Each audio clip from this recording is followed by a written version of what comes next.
Okay, welcome back. So now we are on to part two of the Cold War. All right, so as I said, you can think of the Cold War as a battle between the US and the USSR.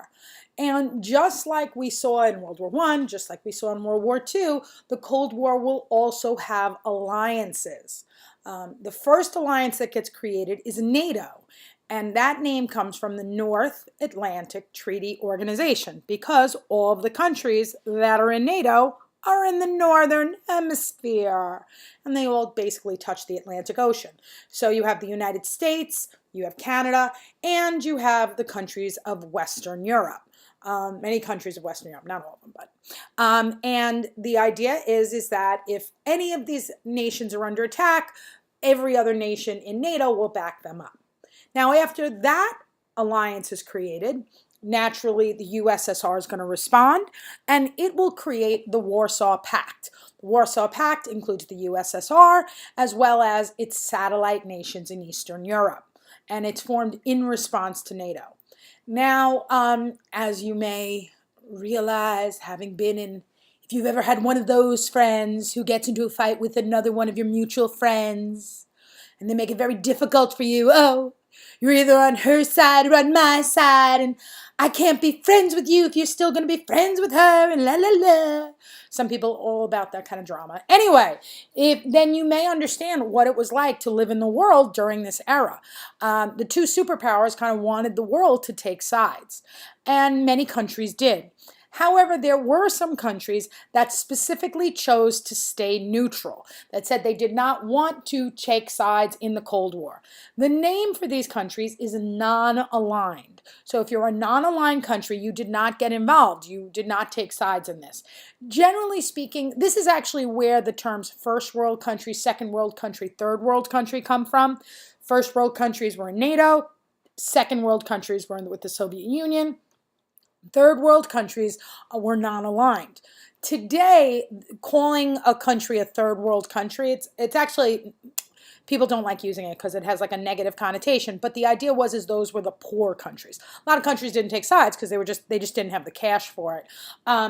However, some of the countries that were non-aligned, for example, like India and Egypt, we definitely wouldn't consider them third world countries today.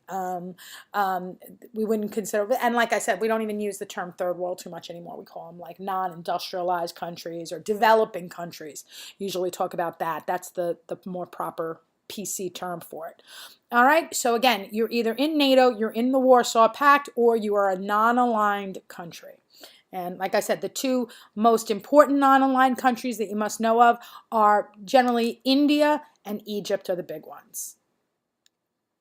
All right, if you take a look at this graphic, if you see the tiny circle labeled ABomb, that's the size of the nuclear weapons that were used on Hiroshima and Nagasaki. Versus, like anything else, the technology develops, all right? And if you ever ask your parents about what it was like to carry around the first generation of cell phones versus, the mini computers we use today, you can imagine weapons technology similarly is going to make huge leaps and bounds in progress. So what happens is the A-bomb is the first kind of generation of bombs. Later, we develop what's called hydrogen bombs. And as you can see from the graphic, the destructive power of a hydrogen bomb, makes the bombs that were dropped on Nagasaki and Hiroshima look like nothing. All right, this is just a little graphic real quick, just to give you kind of a ballpark idea. If we dropped an atomic bomb, like the same bomb that was dropped on Hiroshima, if that was dropped in Lower Manhattan, this would give you an idea of what kind of damage it would do. So, the fireball or where you'd be vaporized, that's the yellow circle, versus the red circles where, even concrete buildings would collapse. Green circles, where you'd get like radiation, death in a matter of hours or weeks. Gray circle is where even like only cement buildings would be okay, but like wood buildings and residential weak buildings would probably blow off. And then like the kind of third degree kind of radiation burns, you'd still get within the orange. So though you'd probably die in the orange circle, but it would take longer. You'd certainly probably absolutely get cancer. All right, that is the bomb that was used on Hiroshima. this is the destructive bomb of the first hydrogen bomb if it was dropped in the same spot. All right. As you can see, it goes, basically covers a good, nice, goes across, it doesn't even just cover New York anymore. It goes into Connecticut, New Jersey. This is the Tsar Bomb. This bomb was never built, thank goodness, but it was designed by the USSR. And again, you just get the idea that with this arms race, this nuclear arms race, the destructive power of the weapons we were creating was just out of control. To kind of summarize what this means, if you take a look at this graphic, right? If the guy on the right wants to kill the guy on the left, he's going to let go of his rope. And sure, he'll kill the guy on the left. Once that guy's head is off, he's not going to be holding tight to the rope that's protecting the life of the guy on the right. Well, what's the idea of this graphic, right? Well, if I try to kill you, I'm going to kill myself too. And that, in a nutshell, is why the Cold War is kept cold and doesn't heat up to a no-holds-barred war. And it's basically because of mutually assured destruction, or MAD. Like, as in, you'd have to be mad or crazy to start a nuclear war. Because nuclear weapons are so powerful, there's no way you can win. The whole earth will be destroyed, basically. You're not going to survive. No one walks away from nuclear war. And that's the idea.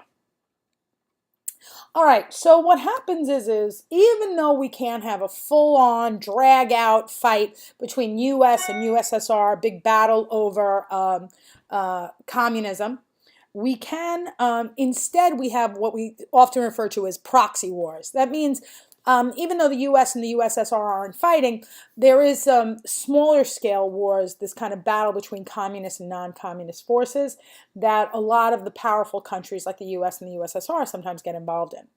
The first one we're going to take a look at is the Korean War. Very quickly, the Korean War is divided at the 38th parallel after World War II.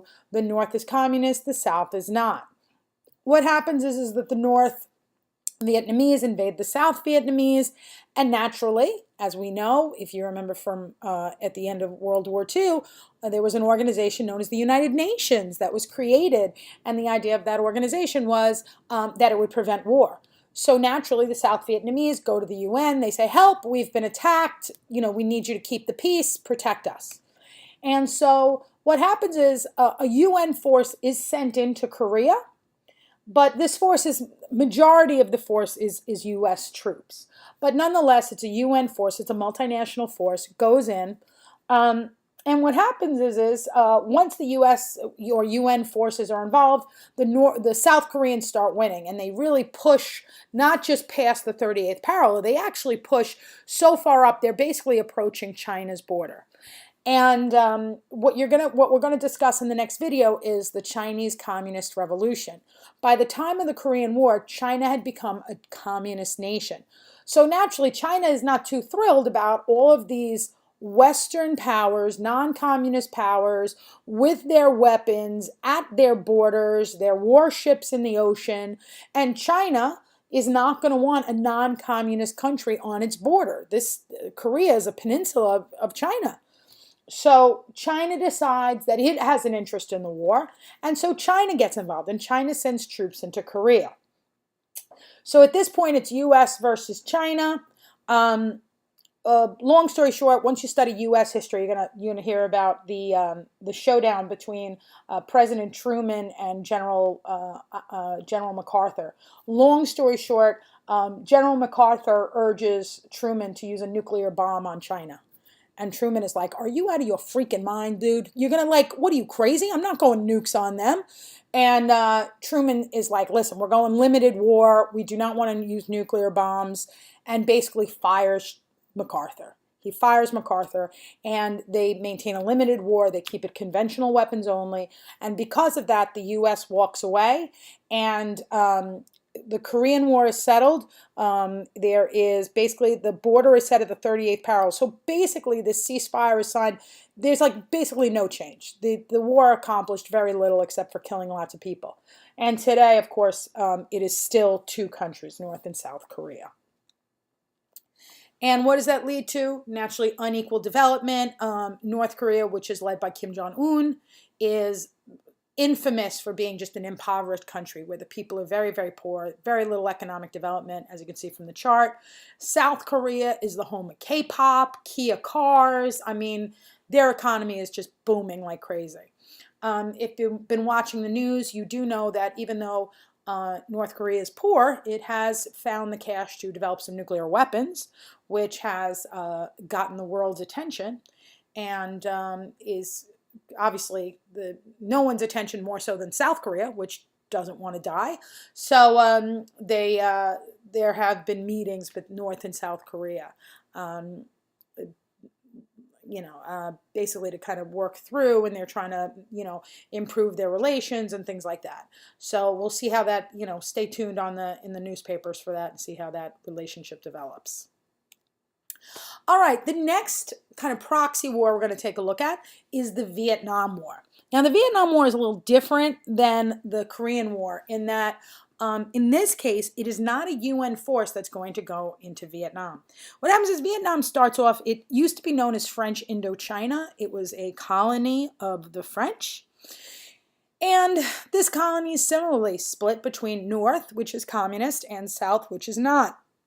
What happens is a nationalist leader by the name of Ho Chi Minh takes control of the North, and there's a lot of people in the South who support the idea of being one united communist Vietnam. The UN and the French are supporting the South Vietnamese government. Anyway, not to go into too much detail, again, it'll be covered much more in US history versus global. But long story short, there is a war between North and South Vietnam. The U.S. gets involved in this war, not as UN, but straight as U.S. troops. That's under LBJ. Lyndon B. Johnson sends in U.S. troops. And we end up fighting the Viet Cong, which are the communist guerrillas.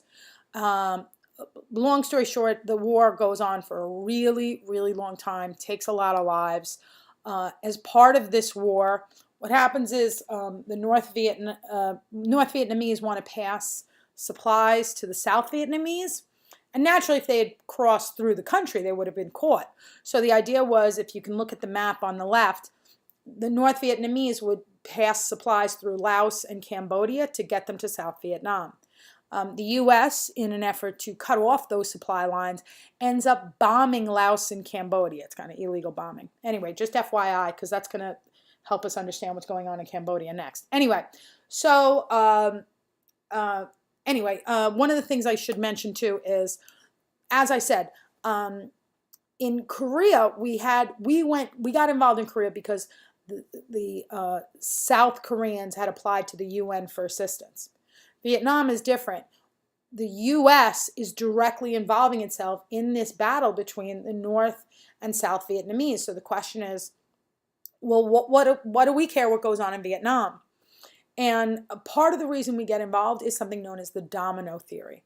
From the United States perspective, there was a fear that if South Vietnam fell to communism, the rest of the Southeast Asia would fall to communism as well. So if you've ever lined up dominoes and you push down one domino, it takes out a whole row of dominoes. That was the idea, that if one country falls to communism, many, many other countries, all the other countries of Southeast Asia would fall to communism, and therefore the UN had a duty to get involved to stop the spread of communism. And that's why we get involved in Vietnam.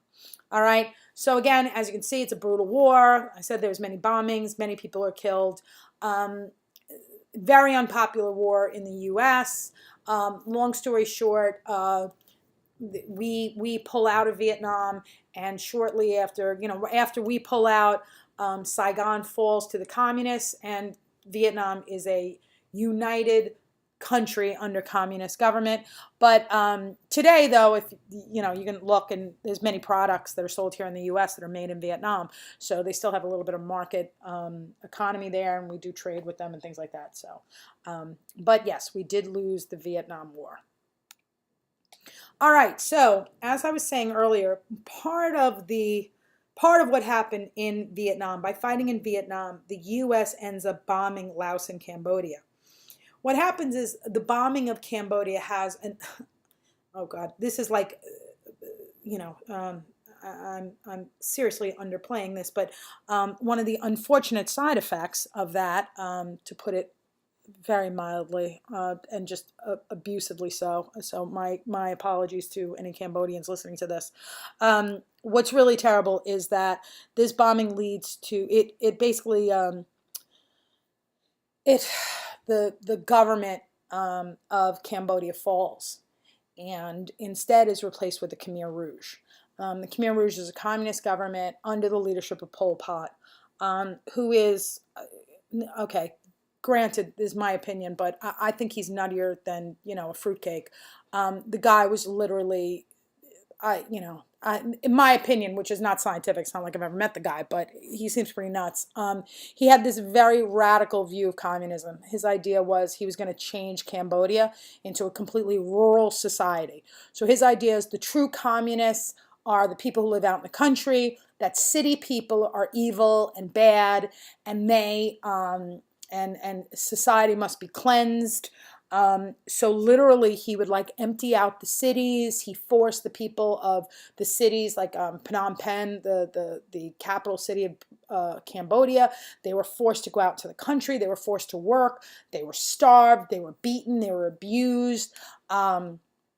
Just horrific on such a scale. It's a genocide. It's a genocide, as they're forced out there, and just horribly abused. If you ever have the chance to read the book First They Killed My Father, unbelievable story, first person account of what it was like to grow up in the Cambodian genocide. I recommend it highly.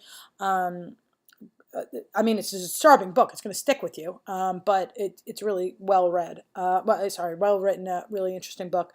But again, it's just horrific. Like I said here, Pol Pot even has year zero, where he restarts the calendar for Cambodia based on the year of the revolution, which may sound familiar.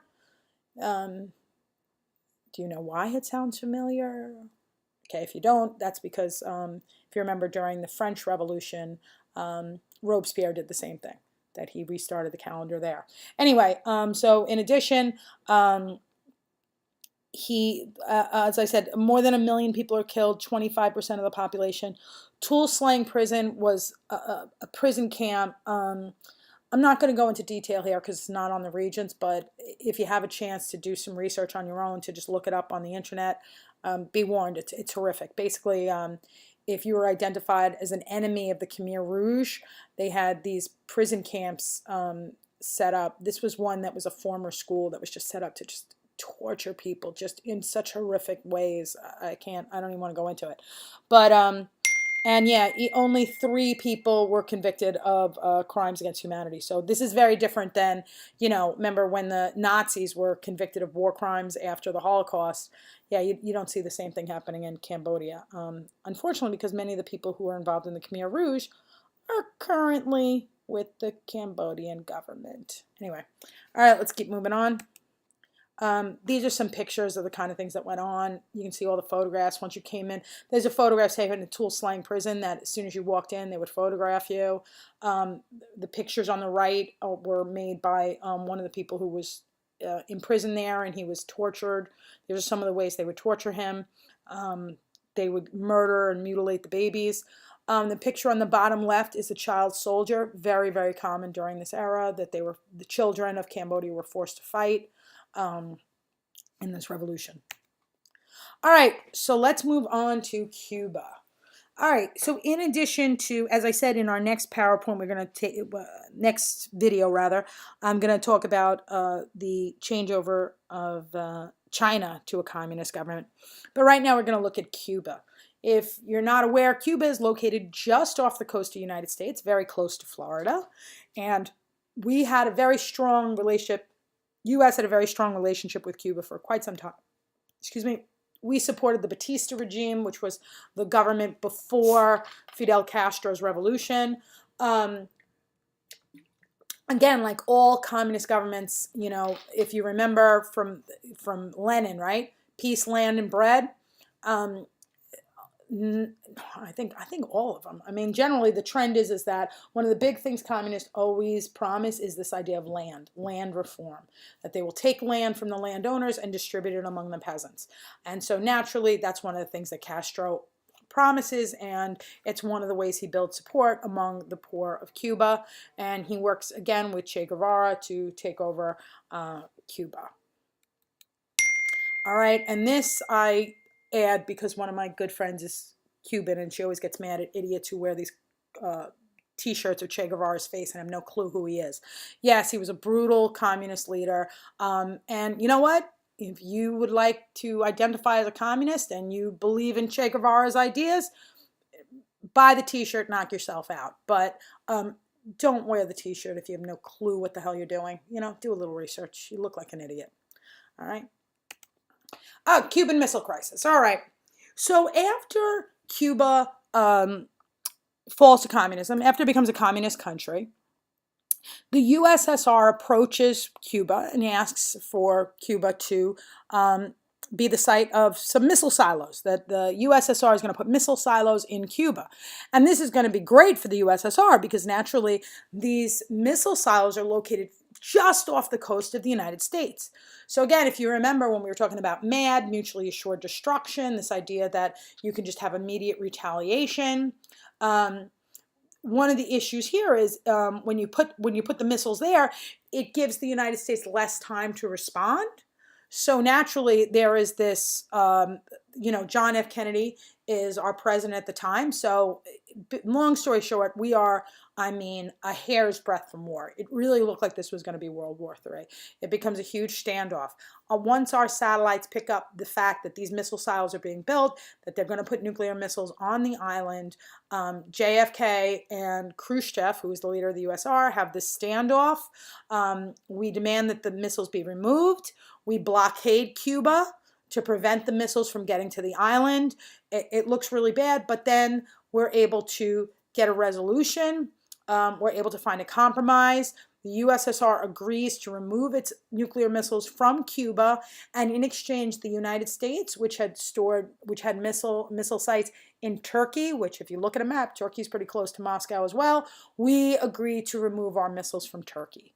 And that's it. After that, the relationship between US and the USSR, there was a little bit of cooling off, which is sometimes referred to as détente. Because this was really, this is as close to World War III as we've ever been.